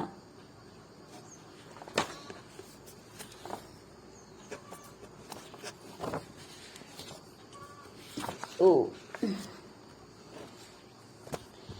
যথাসাধ্য আলাপ করিবার চেষ্টা করিলাম, কিন্তু ফিরিয়া আসিবার সময় মনের মধ্যে যেন একটা লজ্জা লইয়া ফিরিলাম। অর্থাৎ হচ্ছে আমি যে নিতান্ত অর্বাচীন, সেইটে অনুভব করিয়া ভাবিতে লাগিলাম। এমন করিয়া বিনা পরিচয়ে বিনা আহ্বানে তার কাছে আসিয়া ভালো করি নাই। তারপরে বয়সে আরো কিছু বড় হইয়াছি। সেই সময়কার লেখক দলের মধ্যে সকলেই কনিষ্ঠ বলিয়া একটা যেন আসন পাইয়াছে, কিন্তু সেই আসনটা কিরূপে কোনখানে পড়িবে তাহা ঠিক মতো স্থির হইতেছে না। ক্রমে ক্রমে সে একটু খ্যাতি পাইতেছিলাম, তার মধ্যে যথেষ্ট দ্বিধা, অনেকটা পরিমাণে অবজ্ঞা জড়িত হইয়াছিল। তখনকার দিনে আমাদের লেখকদের একটা করিয়া বিলাতি ডাক নাম ছিল। কেহ ছিলেন বাংলার বাইরন, কেহ বা এমারসন, কেহ আরো কিছু যেন আমাকে তখন কেহ শেলি বলিয়া যেন ডাকিতে আরম্ভ করিয়াছিল। সেই যেন সেটা শেলির পক্ষে অপমান এবং আমার পক্ষে উপহার স্বরূপ ছিল। তখন আমি ভাষার কবি বলিয়া যেন উপাধি পাইয়াছি। তখন বিদ্যাও ছিল না, জীবনের অভিজ্ঞতা ছিল অল্প, তাই গদ্যপদ্য যাহা লিখিতাম তার মধ্যে বস্তু যেটুকু ছিল, ভাবুকতা ছিল তার চেয়ে বেশি। সুতরাং তাহাকে ভালো বলিতে গেলেও জোর দিয়া প্রশংসা করা যাইত না। তখন আমার বেশভূষা ব্যবহারও সে অর্ধস্ফুটতার পরিচয় যথেষ্ট ছিল। চুল ছিল বড় বড়, ভাবগতিতে কবিত্বের একটু তুরীয় রকমের শৌখিনতা প্রকাশ পাইত। অত্যন্ত খাপছাড়া হইয়াছিলাম। বেশ সহজে মানুষের প্রচলিত আচার আচরণের মধ্যে গিয়া পৌঁছাইয়া সকলের সঙ্গে সুসংগত হইয়া উঠিতে পারি না। এই সময় অক্ষয় সরকার মহাশয় নবজীবন মাসিক পত্র বাহির করিয়া আছেন। আমিও যেন তাহাতে দুটো একটা দেখা দিয়েছি। বঙ্কিমবাবু তখন প্রদর্শনের পালা শেষ করিয়া ধর্ম আলোচনায় প্রবৃত্ত হইয়াছেন, প্রচারে বাহির হইতেছে। আমিও তখন প্রচারে একটি গান যেন কোনো বৈষ্ণব পদ অবলম্বন করিয়া একটি গদ্য ভাবোচ্ছ্বাস প্রকাশ করিয়াছি। এই সময় কিংবা ইহারও কিছু পূর্বে হইতে আমি বঙ্কিমবাবুর কাছে আবার একবার সাহস করিয়া যাতায়াত করিতে আরম্ভ করিয়াছি। তখন তিনি ভবানীচরণ দত্তের স্ট্রিটে বাস করিতেন। বঙ্কিমবাবুর কাছে যাইতাম বটে, কিন্তু বেশি কিছু কথাবার্তা হইত না। আমার তখন শুনিবার বয়স, কথা বলিবার বয়স নয়। ইচ্ছা করিত যে আলাপ জমিয়া উঠুক, কিন্তু সংকোচের কথা সরিত না। এক একদিন দেখিতাম সঞ্জীব বাবু তাকিয়া অধিকার করিয়া গড়াইতেছেন। তাহাকে দেখিলে বড় খুশি হইতাম। তিনি আলাপী লোক ছিলেন। গল্প করায় যেন তাহার আনন্দ ছিল, এবং তার মুখে গল্প শুনিতে আনন্দ হইত। যাহারা তাহার প্রবন্ধ পড়িয়াছেন তাহারা নিশ্চয়ই ইহা লক্ষ্য করিয়াছেন যে লেখাগুলো কথা কহার অজস্র আনন্দবেগের লিখিত ছাপার অক্ষরে আসর জমায়া যাওয়া এই ক্ষমতাটি অতি অল্প লোকেরই আছে। তারপরে সেই মুখে বলার ক্ষমতাটি লেখার মধ্যেও তেমনি অবোধে প্রকাশ করিবার শক্তি আরো কম লোকের দেখিতে পাওয়া যায়। এই সময় কলকাতার শশধর তর্কচূড়ামণির মহাশয় অদ্ভুতদ্বয় ঘটে। বঙ্কিমবাবুর মুখে তাহার কথা প্রথম শুনিলাম যে আমার মনে হইতেছে প্রথম বঙ্কিমবাবু সর্বসাধারণের কাছে তার পরিচয়ের সূত্রপাত যেন করিয়া দেন। সেই সময় হঠাৎ হিন্দু ধর্ম পাশ্চাত্য বিজ্ঞানের সাক্ষ্য দিয়া আপনার কৌলীন্য প্রমাণ করিবার সে অদ্ভুত চেষ্টা করিয়াছিল। তাহা দেখিতে দেখিতে চারিদিকে ছড়াইয়া পড়িল। ইতিপূর্বে দীর্ঘকাল ধরিয়া থিওসফিস আমাদের যেন দেশে আন্দোলনের ভূমিকা প্রস্তুত করিয়া রাখিয়াছিল। বঙ্কিমবাবু যে ইহার সঙ্গে সম্পূর্ণ যোগ দিতে পারিয়াছিলেন তা নয়। তাহার প্রচারপত্রে যে ধর্ম ব্যাখ্যা করিতেছিল তার ওপরে তর্কচূড়ামণির ছায়া পড়ে না, কারণ তাহা একেবারে অসম্ভব ছিল। আমি তখন যেন আমার কোণ ছাড়িয়া বাহিরে আসিতে পড়িতেছিলাম। আমার তখনকার এই আন্দোলনকালের লেখাগুলোতে তার পরিচয় আছে। তাহার কতক ব্যঙ্গ কাব্য, কতক কৌতুক নাট্য, কতক বা তখনকার সঞ্জীবনী কাগজপত্র আকারে বাইর হইয়াছিল। ভাবাবেশের কুহ কাটাইয়া তখন মল্লভূমিতে আসিয়া তাল ঠুকিতে আরম্ভ করিয়াছি। সেই লড়াইয়ের উত্তেজনার মধ্যে বঙ্কিমবাবুর সঙ্গেও আমার একটা বিরোধের সৃষ্টি হইয়াছিল। তখনকার ভারতীয় প্রচারে তার ইতিহাস রহিয়াছে, তাহার বিস্তারিত আলোচনা এখানে অনাবশ্যক। এই বিরোধের অবসান বঙ্কিমবাবু আমাকে যে একখানি পত্র লিখিয়াছেন, তাহলে প্রচারপত্রে যে ধর্ম ব্যাখ্যা করিতেছিলেন তার উপরে তর্ক চূড়ামণির ছায়া পড়ে নাই, কারণ একেবারে অসম্ভব ছিল। আমি তখন আমার কোণ ছাড়িয়া বাইরে আসিয়া পড়িতেছিলাম। আমার তখনকার এই আন্দোলনকালের যেন লেখাগুলো তার পরিচয় আছে। তাহার কতক বা ব্যঙ্গকাব্য, কতক বা কৌতুক নাট্য, কতক বা তখনকার সঞ্জীবনী কাগজে পত্র আকারে বাইর হইয়াছিল। ভাবাবেশের কুহক যেন কাটাইয়া তখন মল্লভূমিতে আসিয়া তাল ঠুকিতে আরম্ভ করিয়াছে। সেই লড়াইয়ের উত্তেজনার মধ্যে বঙ্কিমবাবুর সঙ্গেও আমার একটা বিরোধের সৃষ্টি হইয়াছিল। তখনকার ভারতীয় প্রচারে তাহার ইতিহাস রহিয়াছে, তাহার বিস্তারিত আলোচনা এখানে অনাবশ্যক। এই বিরোধের অবসানে বঙ্কিমবাবু আমাকে যে একখানি পত্র লিখিয়াছিল, আমার দুর্ভাগ্যক্রমে তাহা হারাইয়া গিয়াছে। যদি থাকিত তবে পাঠকদের দেখিতে পাইতেন বঙ্কিমবাবু কেমন সম্পূর্ণ ক্ষমার সহিত এই বিরোধের কাঁটাটুকু যেন উৎপাটন করিয়া ফেলিয়াছেন।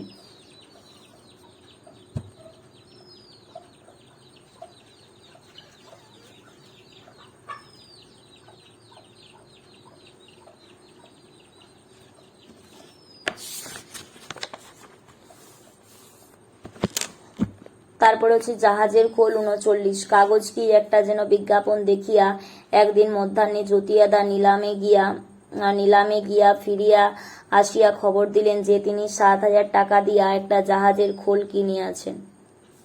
এটা কোশ্চেন এসেছিল প্রিভিয়াস ইয়ারে।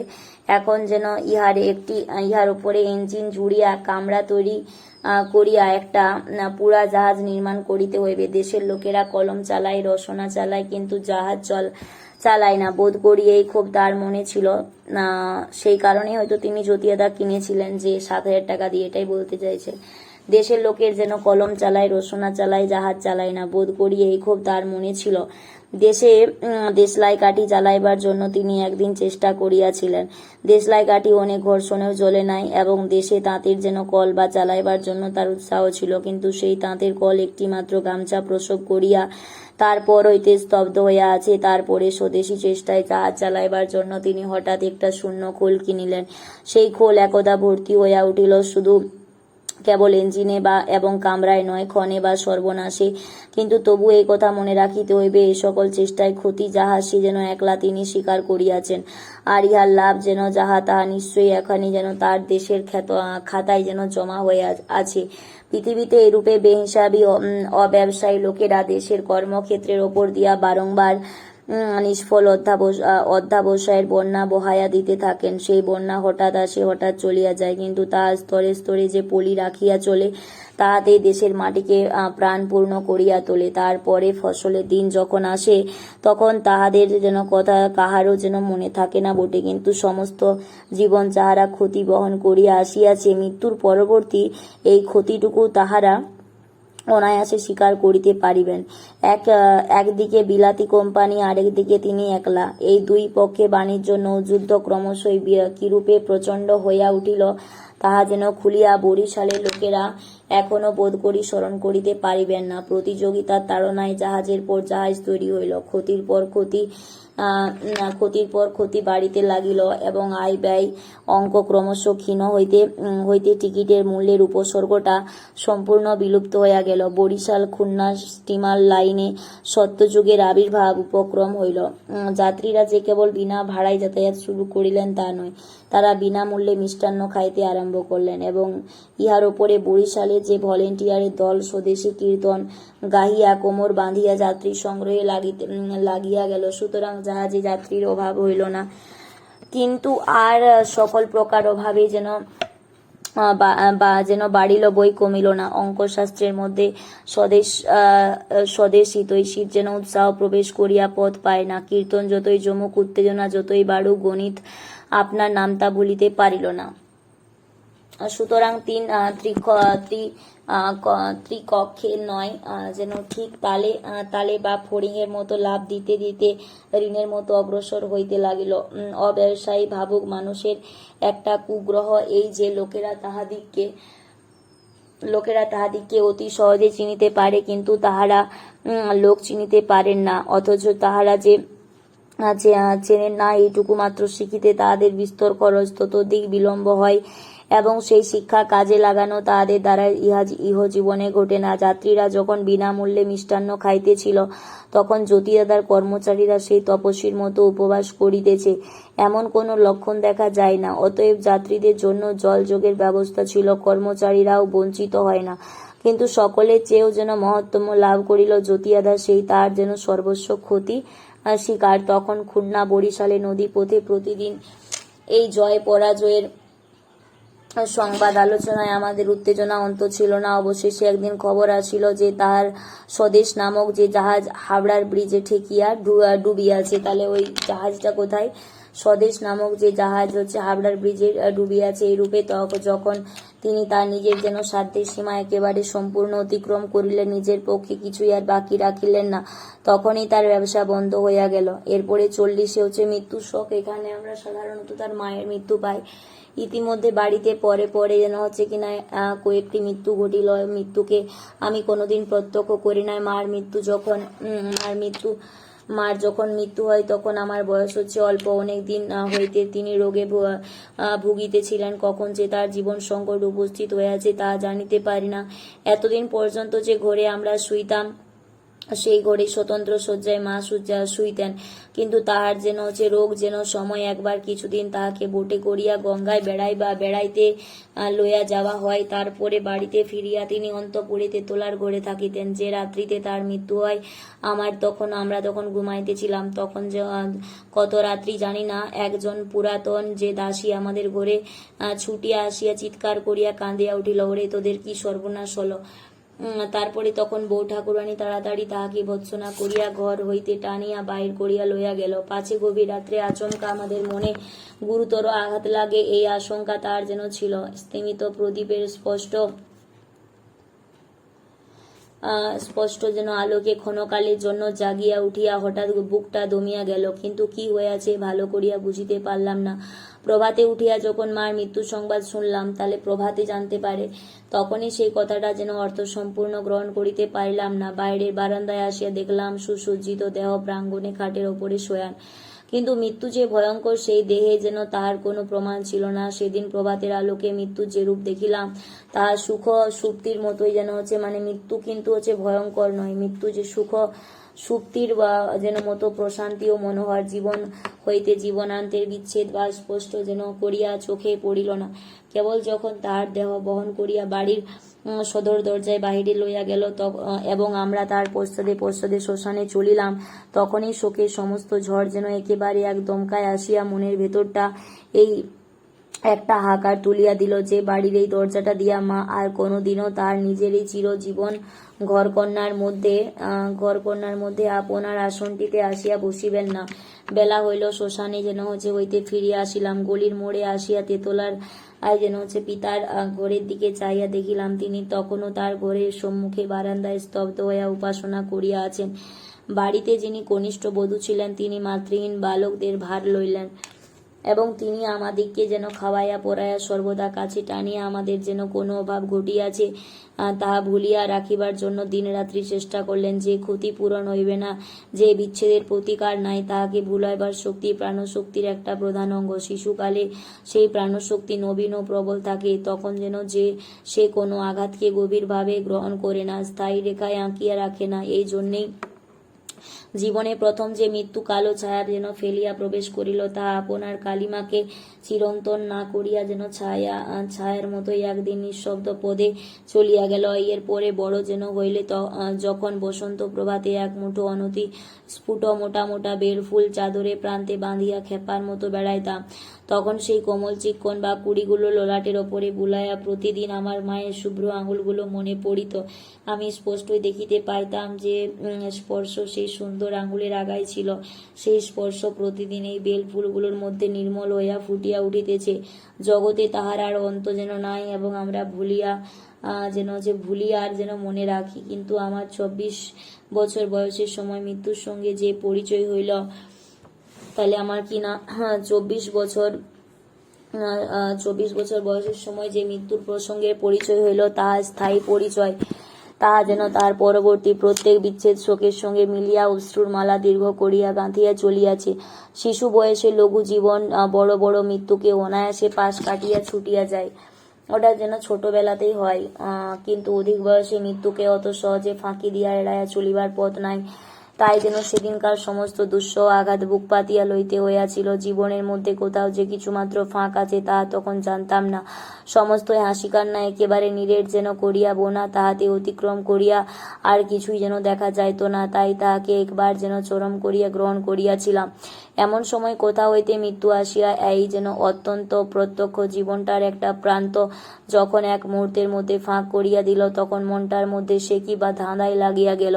চারিদিকে গাছপালা, মাটি, জল, চন্দ্র, সূর্য, গ্রহ তারা তেমনই নিশ্চিত সত্যের মতো বিরাজ করিতেছে, অথচ তাহাদের মাঝখানে তাহাদের মতোই যা নিশ্চিত সত্য ছিল, এমনকি দেহ, প্রাণ, হৃদয়, মনে সহস্রবিধ বা স্পর্শের দ্বারা যাহাকে তাহাদের সকলের চেয়েও বেশি সত্য করিয়াই অনুভব করিতাম, সেই নিকটেই মানুষে যখন এত সহজে এক নিমেষে স্বপ্নের মতো মিলাইয়া গেল, তখন যেন সমস্ত জগতের দিকে চাইয়া মনে হইতে লাগিল, এই কি যেন অদ্ভুত আত্মখণ্ডন। যাহা আছে যাহা রইল না, এই উভয়ের মধ্যে কোনো মতে মিল যেন করিব কেমন করিয়া? যেটা আছে যেটা নেই, ওই দুটোর মধ্যে কি করে মিল করব? জীবনের এই রন্ধ্রটির ভেতর দিয়া যে একটা অতল স্পর্শ অন্ধকার প্রকাশিত হইয়া পড়িল, তাহাই আমাকে দিন রাত্রি আকর্ষণ করিতে লাগিল। আমি ঘুরিয়া ফিরিয়া কেবল সেইখানে যেন আসি দাঁড়াই, সেই অন্ধকারের দিকে যেন তাকাই এবং খুঁজিতে থাকি, যাহা গেল তাহার পরিবর্তে কি আছে।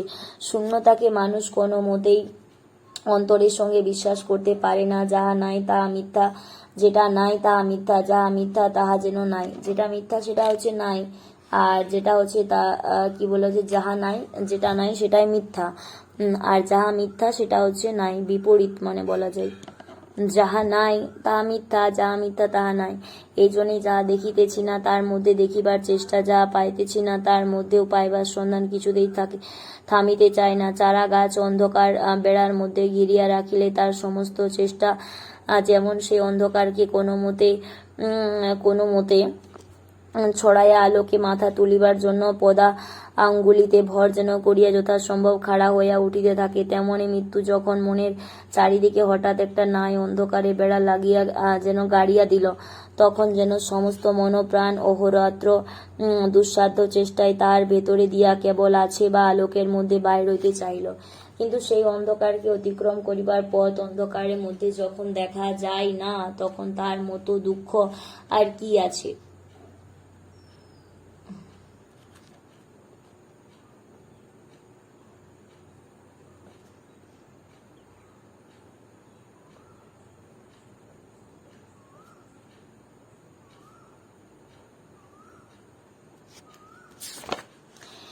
তবু এই দুঃসহ বা দুঃখের ভিতর দিয়ে আমার মনের মধ্যে ক্ষণে ক্ষণে একটা আকস্মিক আনন্দের হাওয়া বইতে লাগিল। তাহাতে আমি নিজে আশ্চর্য হইতাম। জীবন যে একেবারে অবিচলিত নিশ্চিত নহে, এই দুঃখের সংবাদে মনের ভার লঘু হইয়া গেল। আমরা যে নিশ্চল বা সত্যের পাথরে গাঁথা দেওয়ালের মধ্যে চিরদিনেই কয়েদি নহি, এই চিন্তায় আমি ভেতরে ভেতরে উল্লাস বোধ করিতে লাগিলাম। যাহাকে ধরিয়াছিলাম তাহাকে যেন ছাড়িতে হইল। একটা যেন এইটাকে ক্ষিতির দিক দিয়া যেন দেখিয়া যেমন বেদনা পাইলাম, তেমনি সেই কোণে ইহাকে মুক্তির দিক দিয়া দেখিয়া একটা উদার শান্তি বোধ করিলাম। সংসারে বিশ্বব্যাপী অতি বিপুল ভার জীবন মৃত্যুর হরণ বা পূরণে আপনাকে আপনি সহজে নিহত করিয়া চারিদিকে কেবলই প্রবাহিত হইয়া চলিয়াছে। সেই ভার বদ্ধ হইয়া কাহাকেও কোনোখানে চাপিয়া রাখিয়া দিবে না। একেশ্বর জীবনে দৌরাত্ম কাহাকেও বহন করিতে হইবে না। এই কথাটা একটা আশ্চর্য নতুন সত্যের মতো আমি সেদিন যেন প্রথম উপলব্ধি করিয়াছিলাম। সেই বৈরাগ্যের ভেতর দিয়া প্রকৃতির ঐশ্বর্য আর যেন গভীর রূপে রমণীয় হইয়া উঠিয়াছিল। কিছুদিনের জন্য জীবনের প্রতি আমার অন্ধ যেন আসক্তি একেবারে চলিয়া গিয়াছিল বলিয়াই চারিদিকে আলোকিত নীল আকাশের মধ্যে গাছপালার আন্দোলন আমার যেন অশ্রুধৌত চক্ষে যেন ভারী একটা মাধুরী বর্ষণ করিত। জগৎকে সম্পূর্ণ করিয়া এবং সুন্দর করিয়া দেখিবার জন্য যে দূরত্বের প্রয়োজন, মৃত্যু সেই দূরত্ব যেন কিনা ঘাটাইয়া দিয়াছিল।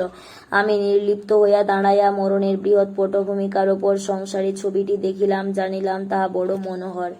মানে মৃত্যুটাও যেন কবির কাছে খুব মনোহর, এটা মনে হলো। সেই সময় আমার আবার যেন কিছু কালের জন্য আমার একটা সৃষ্টি ছাড়া রকমের মনের ভাব ও বাহিরের আচরণ দেখা দিয়াছিল। সংসারের লোক বা লৌকিকতা নিরতিশয় সত্য পদার্থের মতো মনে করিয়া তাহাকে সদা সর্বদা মানিয়া চলিতে আমার হাসি পাইত। সেই সময় যেন আমার গায়ে যেন ঠেকিত না, কে আমাকে কি মনে করিবে। কিছুদিন এই আদায় যেন আমার মনে একেবারেই ছিল না। ধুতির ওপর গায়ে কেবল একটা মোটা চাদর, ধুতির ওপর গায়ে মোটা চাদর, পায়ে যেন একজোড়া চটি পরিয়া কতদিন যেন থেকার বাড়িতে বই কিনিতে গিয়াছি। আহারের ব্যবস্থাটাও অনেক অংশে খাপছাড়া ছিল। কিছুকাল ধরিয়া আমার যেন শয়ন ছিল বৃষ্টি বাদল শীত তেতলার বাইরের বারান্দায়। সেখানে আকাশের তারার সঙ্গে আমার চোখাচোখি হইত। মানে শীতের কালো বা বৃষ্টির সময়ও বারান্দায় তিনি থাকতেন, সেটাই বলছেন।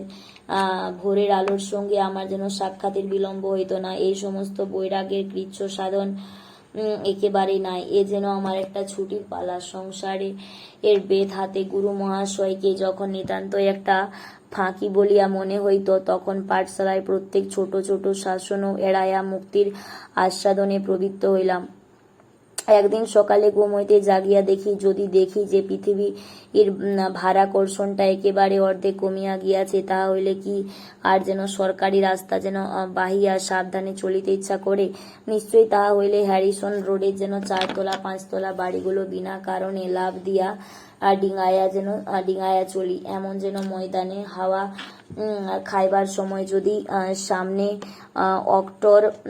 অক্টরলনি বা মনু ব্যান্ড আসিয়া পড়ে, তাহা হইলে ওইটুকুই যেন খানি পাশ কাটাইতেই প্রবৃত্ত হয় না, ধাঁ করিয়া তাহাকে লঙ্ঘন করিয়া পার হইয়া যায়। আমারও সেই দশা ঘটিয়াছিল। পায়ের নিচে হইতে জীবনের টান কমিয়া যাইতেই আমি বাঁধা রাস্তা একেবারে ছাড়িয়া দেবার জো করিয়াছিলাম। বাড়ির ছাদে একলা গভীর অন্ধকারে মৃত্যুরাজ্যের কোনো একটা চূড়ার উপর কার একটা যেন ধ্বজা পতাকা, তাহার কালো পাথরের তোরণ দ্বারের ওপরে আঁক পাড়া কোনো যেন একটা অক্ষর কিংবা একটা চিহ্ন দেখিবার জন্য আমি যেন সমস্ত রাত্রিটার ওপরে অন্ধের মতো 2 হাত বুলাইয়া ফিরিতাম।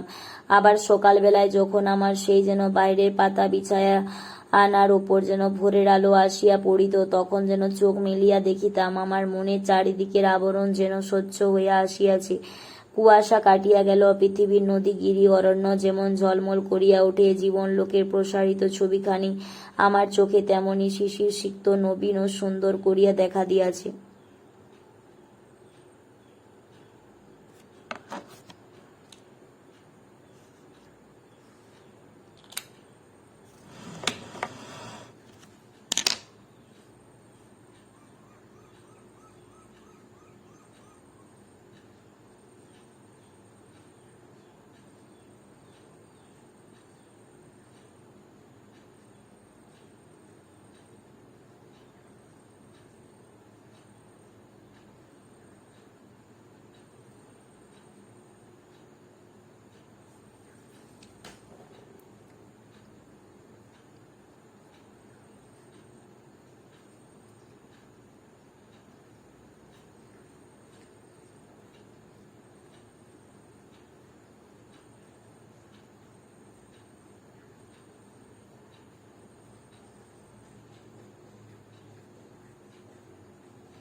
বর্ষা ও শরৎ এক এক বৎসরে বিশেষের একটা গ্রহ রাজার পদ ও মন্ত্রীর পদ লাভ করে পঞ্জিকার আরম্ভে পশুপতি হৈমবতী প্রভৃতি আলাপে তার সংবাদ পাই। তেমনি দেখিতেছি জীবনের এক এক পর্যায়ে এক একটি ঋতু বিশেষভাবে আধিপত্য গ্রহণ করিয়া থাকে। বাল্যকালের দিকে যখন তাকায়া দেখি তখন সকলের চেয়ে স্পষ্ট করিয়া মনে পড়ে তখনকার বর্ষা দিনগুলো বাতাসের বেগে জলের ছাঁটে বারান্দায় একেবারে ভাসিয়া যাইতেছে। সারি সারি ঘরের সমস্ত দরজা বন্ধ হইয়াছে। প্যারি বুড়ি কক্ষে একটা বড় যেন ঝুড়িতে তরি তরকারি বাজার করিয়া ভিজিতে ভিজিতে জলকাদা ভাঙিয়া আসিতেছে। আমি বিনা কারণে দীর্ঘ বারান্দায় প্রবল আনন্দে ছুটিয়া বেড়াইতেছি আর মনে পড়ে স্কুলে গিয়াছি। দরমায় যেন ঘেরা দালানে আমাদের ক্লাস বসিয়াছে। অপরাহ্ন ঘন ঘোর মেঘের স্তূপে স্তূপে আকাশ ছাইয়া গিয়াছে। দেখিতে দেখিতে নিবিড় ধারার বৃষ্টি নামিয়া আসিল। থাকিয়া থাকিয়া দীর্ঘ একটানা মেঘ ডাকার শব্দ। আকাশটাকে যেন বিদ্যুতের নখ দিয়া এক প্রান্ত হইতে আরেক প্রান্ত পর্যন্ত কোনো পাগলি ছিঁড়িয়া ফাড়িয়া ফেলিতেছে। বাতাসে দমকায় দরমার বেড়া ভাঙিয়া পড়িতে চায়। অন্ধকারে ভালো করিয়া বইয়ের অক্ষর দেখা যায় না। পণ্ডিত মশাই পড়া বন্ধ করিয়া দিয়াছেন। বাড়ির ঝড় বাদলটার ওপরে যেন ছুটাছুটি মাতামাতি বরাত দিয়া বদ্ধ ছুটিতে বেঞ্চির ওপরে বসিয়া পা দুলাইতে দুলাইতে মনটাকে তেপান্তরের মাঠ পার করিয়া দৌড় করাইতেছে। আরো মনে পড়ে শ্রাবণের গভীর রাত্রি ঘুমের ফাঁকের মধ্য দিয়া ঘন বৃষ্টির যেন ঝমঝম শব্দ মনের ভেতরে সুপ্তির চেয়েও যেন নিবিড়তর একটা পুলক জমায়া তুলিতেছে। একটু যেই ঘুম ভাঙিতেছে মনে মনে প্রার্থনা করিতেছি সকালেই যেন এই বৃষ্টির বিরাম না হয়। বাইরে গিয়া যেন দেখিতে পাই যে আমাদের গলিতে জল দাঁড়াইয়াছিল। পুকুরের ঘাটের একটি ধাপও যেন আর জাগিয়া নাই। কিন্তু আমি যে সময়কার কথা বলিতেছি সেই সময়কার দিকে তাকাইলে দেখিতে পাই তখন শরৎকালের সিংহাসনে অধিকার করিয়া বসিয়াছে। তখনকার জীবনটা আশ্বিনের একটা বিস্তীর্ণ স্বচ্ছ অবকাশের মাঝখানে দেখা যায়। সেই যেন শিশিরে ঝলমল করা সরস সবুজের ওপরে সোনা গোলানো রৌদ্রের মধ্যে মনে পড়িতেছে। দক্ষিণের বারান্দায় গান বাঁধিয়া তাহাতে যোগিয়া সুর লাগাইয়া গুনগুন করিয়া গাইয়া বেড়াইতেছি। সেই শরতের সকালবেলা। আজি শরৎ তপন প্রভাত স্বপনে কি জানি পরাণ কি যে চাই। বেলা বাড়িয়া চলিতেছে। বাড়ির যেন ঘণ্টা দুপুর বাজিয়া গেল। একটা মধ্যাহ্নের গানের আবেশে সমস্ত মনটা মাতিয়াছে। কাজকর্ম কোনো দাবিতে কিছুমাত্র কান দিতেছে না। সেই শরতের দিনে হেলা ফেলা সারা বেলা এ কি যেন খেলা আপন মনে। মনে পড়ে দুপুর বেলায় জাজিম বিছানো কোণের ঘরে একটা ছবি আঁকার খাতা লইয়া যেন ছবি আঁকিতেছি। সে যে চিত্র কলার কঠোর সাধনা তা নয়, সে কেবল ছবি আঁকার ইচ্ছাটা লইয়া আপন মনে খেলা করা। যেটুকু মনের মধ্যে থাকিয়া গেল কিছুমাত্র আঁকা গেল না, সেইটুকুই ছিল তার প্রধান অংশ। একদিন সেই কর্মহীন শরৎ মধ্যাহ্নের একটি সোনালী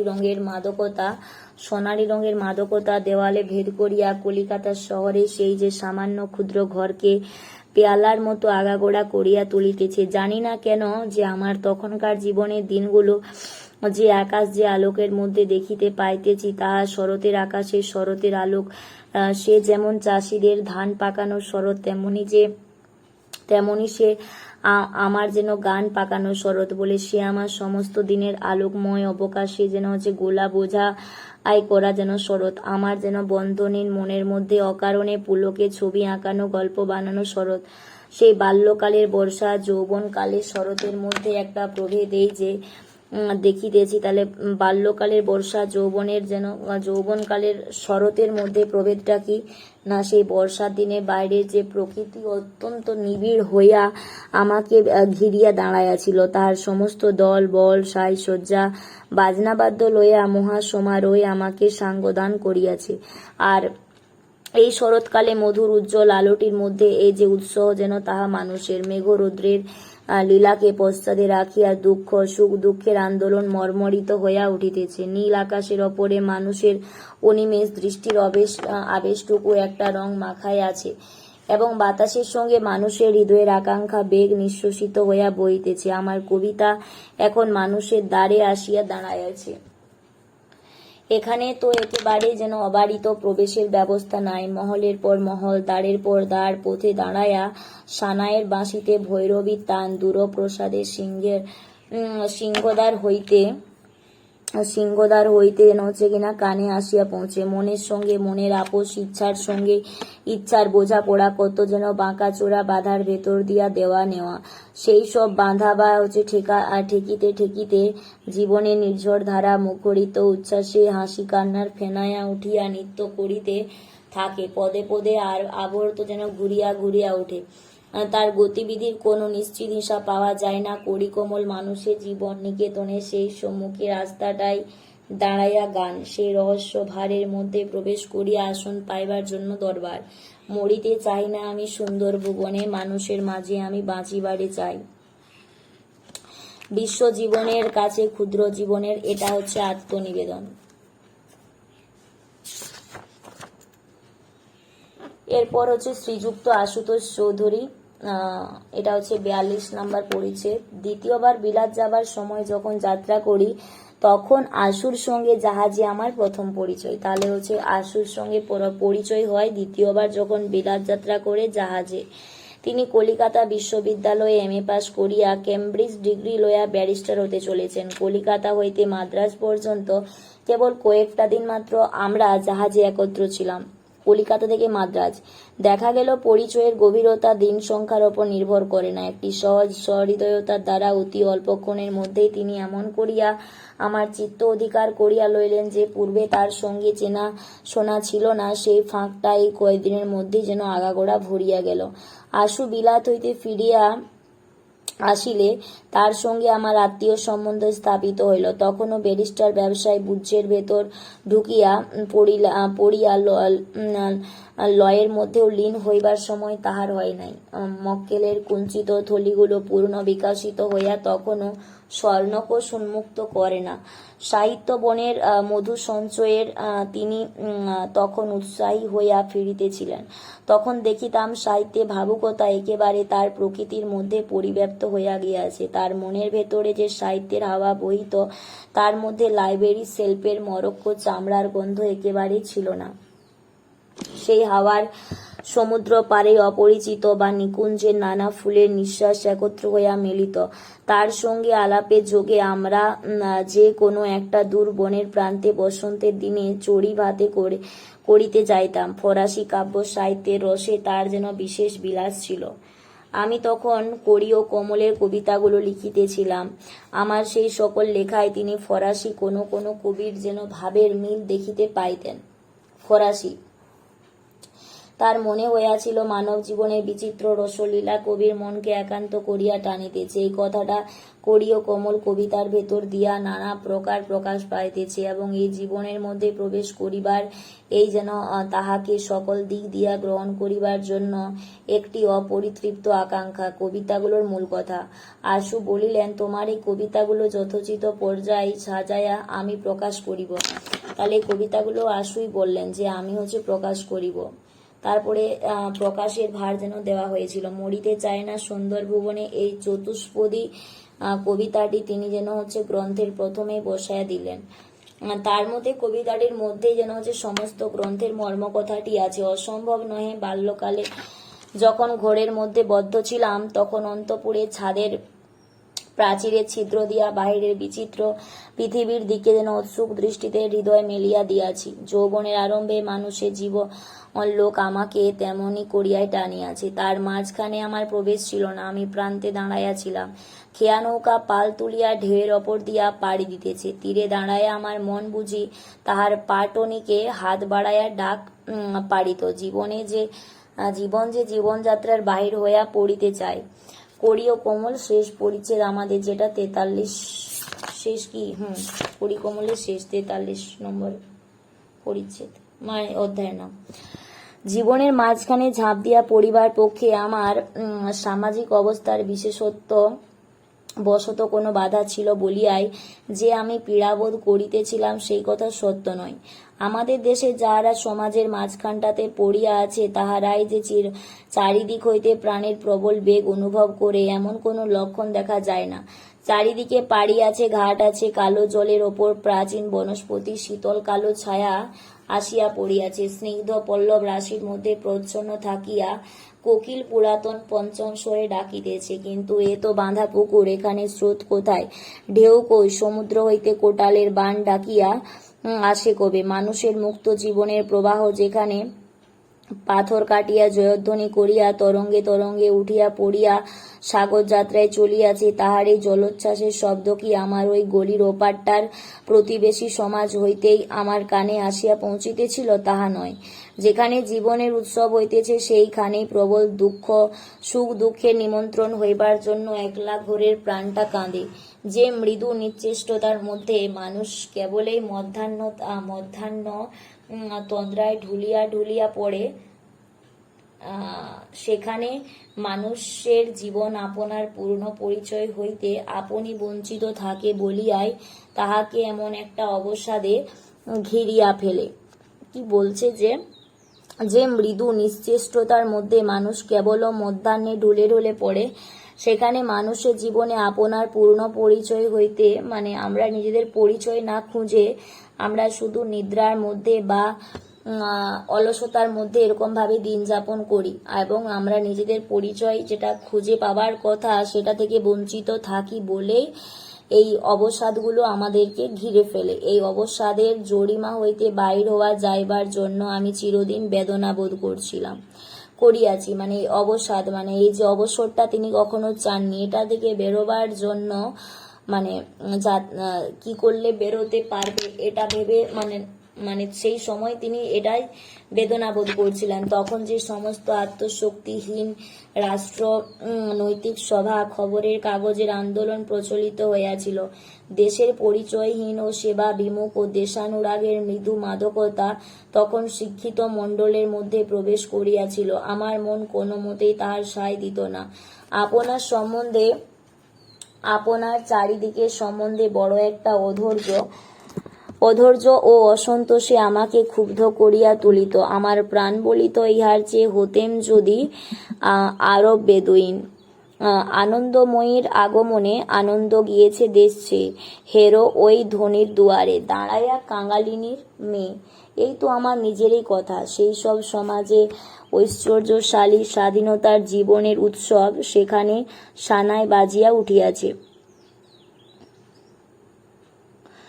সেখানে আনাগোনা কলরবের অন্ত নাই। আমরা বাহির প্রাঙ্গণে দাঁড়াইয়া লুব্ধ দৃষ্টিতে তাকাইয়া আছি মাত্র, সাজ করিয়া আসিয়া যোগ দিতে পারিলাম কই। মানুষের বৃহৎ জীবনকে বিচিত্রভাবে নিজের জীবনে উপলব্ধি করিবার ব্যথিত আকাঙ্ক্ষা, এই যে সেই দেশের সম্ভব যেখানে সমস্তই বিচ্ছিন্ন এবং ক্ষুদ্র ক্ষুদ্র কৃত্রিম সীমায় আবদ্ধ। আমি আমার সেই বৃত্তের আঁকা খড়ির গণ্ডির মধ্যে বসিয়া মনে মনে উদার পৃথিবীর উন্মুক্ত খেলাঘরটিকে যেমন করিয়া কামনা করিয়াছি, যৌবনের দিনও আমার নিভৃত হৃদয় তেমনি বেদনার সঙ্গে মানুষের বিরাট হৃদয় লোকের দিকে হাত বাড়াইয়াছে।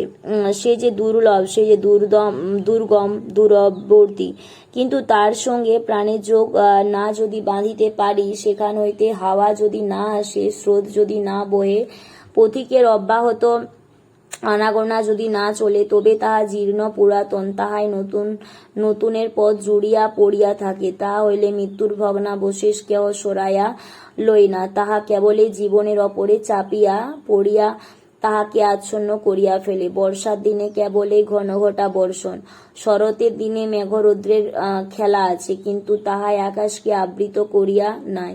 এদিকে খেতে খেতে ফসল ফলিয়া উঠিতেছে, তেমনি আমার কাব্যলোকে যখন বর্ষার দিন ছিল তখন কেবল ভাবাবেগের বাষ্প এবং বায়ু বর্ষণ, তখন এলোমেলো ছন্দ, অস্পষ্ট বাণী। কিন্তু শরৎকালের কড়ি ও কোমল কেবলমাত্র আকাশের মেঘের রং নয়, মানে শরৎকালের কড়ি কেমলটা বলছে শুধুমাত্র যে আকাশের রং নয়, সেখানে মাটিতে ফসল দেখা দিতেছে। এবার বাস্তব সংসারের সঙ্গে কারবারের ছন্দ ভাষা নানা প্রকার রূপ ধরিয়া উঠিবার চেষ্টা করিতেছে। এবার একটা পালা সাঙ্গ হইয়া গেল। জীবনে এখন ঘরেরও পরের, অন্তরের ও বাহিরের মেলামেলি, দিন ক্রমে ঘনিষ্ঠ হয়ে আসিতেছে। এখন হইতে জীবনের যাত্রা ক্রমশই ডাঙ্গার পথ বাহিয়া লোকালয়ের ভেতর দিয়া যে সমস্ত ভালো মন্দ সুখ দুঃখের বন্ধুত্বতার মধ্যে গিয়া উত্তীর্ণ হইবে, তাহাকে কেবলমাত্র ছবির মতো করিয়া হালকা করিয়া দেখা আর চলে না। এখানে কত ভাঙা গড়া, কত জয় পরাজয়, কত সংঘাত সম্মিলন, এই সমস্ত বাধা বিরোধ ও বক্রতার ভেতর দিয়া আনন্দময় নৈপুণ্যের সহিত আমার জীবন দেবতা যে একটি অন্তরতম অভিপ্রায়কে বিকাশের দিকে লইয়া চলিয়াছেন, তাহাই উদ্ঘাটিত করিয়া দেখাইবার শক্তি আমার নাই। সে আশ্চর্য পরম রহস্যটুকু যদি না দেখানো যায়, তবে আর যা কিছুই দেখাইতে যাইব তাহাতে পদে পদে কেবল ভুল বোঝানো হবে। মূর্তিকে বিশ্লেষণ করিতে গেলে কেবল মাটিকেই পাওয়া যায়, শিল্পীর আনন্দকে পাওয়া যায় না। অতএব খাসমহলের দরজার কাছে পর্যন্ত আসিয়া এইখানে আমার জীবন স্মৃতির পাঠকদের কাছ হইতে আমি বিদায় গ্রহণ করিলাম।